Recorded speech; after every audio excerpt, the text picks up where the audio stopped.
Halo co-friends, jika menemukan soal seperti ini, maka rumus dan konsep yang harus kita ketahui adalah konsep mengenai tekanan hidrostatis pada pipa U, di mana diketahui di soal sebuah pipa U mula-mula diisi air, kemudian diisi 10 cm minyak.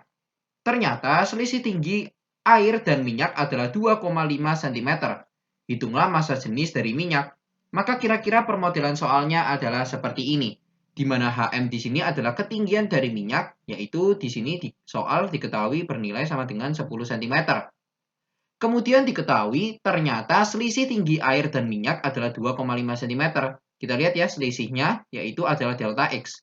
Jadi di sini diketahui delta X-nya bernilai sama dengan 2,5 cm. Maka kemudian di sini yang ditanyakan adalah hitung massa jenis dari minyak atau ρm. Untuk mengerjakan soal seperti ini kita harus tahu ya bahwa kita asumsikan ini adalah titik 1 di sini, yaitu titik pada titik-titik hitam ini ya, pada ketinggian yang sama. Di sini adalah maksudnya keadaan 2. Berarti di sini adalah keadaan 1 pada bagian kiri di sini pada ketinggian yang sama ini pada titik-titik hitam. Kemudian keadaan 2-nya adalah keadaan yang di kanan. Berarti kita harus tahu ya bahwa nantinya akan berlaku rumus yaitu tekanan hidrostatis pada titik 1 akan bernilai sama dengan tekanan hidrostatis pada titik 2. Rumus ini bisa kita jabarkan menjadi Rho, yaitu massa jenis dari air ya, dikalikan dengan percepatan gravitasi dikalikan dengan ketinggian dari air akan sama dengan massa jenis dari minyak dikalikan dengan percepatan gravitasi dikalikan dengan ketinggian dari minyak. Di mana perlu kita ketahui pH di sini adalah tekanan hidrostatis, Rho adalah massa jenis, G adalah percepatan gravitasi, dan H adalah ketinggiannya. Maka di sini kita masukkan nilainya, yaitu kita tahu massa jenis dari air sendiri akan bernilai sama dengan 1 gram per cm kubik. Ini bukan merupakan satuan internasional dari massa jenis. Tapi kita mengikuti satuan yang ada di soal ya, yaitu karena di soal dalam satuan cm kita gunakan satuan CGS di sini, yaitu untuk massa jenisnya adalah gram per cm kubik. Sehingga di sini 1 dikalikan dengan G.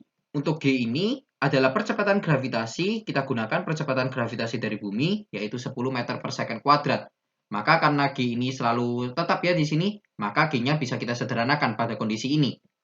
Kemudian dikalikan dengan HA atau hal yang kita cari, akan sama dengan massa jenis dari minyaknya, yaitu hal yang kita cari, dikalikan dengan ketinggian dari minyaknya, yaitu bernilai sama dengan 10 cm. Kita harus tahu ya bahwa nantinya nilai dari HA ini, berarti di sini ya bisa kita tuliskan HA ini akan sama dengan delta X. Maaf, maksudnya HA ini akan sama dengan HM dikurangi dengan delta X. Mengapa seperti itu? Karena kita lihat ya bahwa ketinggian dari air ditambahkan dengan delta X sendiri adalah ketinggian dari minyak. Sehingga berarti ketinggian minyak jika kita kurangi dengan delta X akan menjadi ketinggian dari air. Maka kita dapatkan nilai dari ketinggian dari air akan bernilai sama dengan H minyaknya yaitu 10 dikurangi dengan 2,5 cm yaitu 7,5 cm. Sehingga 1 dikalikan dengan 7,5 akan sama dengan ρm dikalikan dengan 10. Maka massa jenis dari minyaknya akan bernilai sama dengan 0,75 karena tadi kita menggunakan satuan CGS berarti di sini gram per cm kubik. Maka massa jenis dari minyaknya akan bernilai sama dengan 0,75 gram per cm kubik. Sampai bertemu di soal-soal selanjutnya.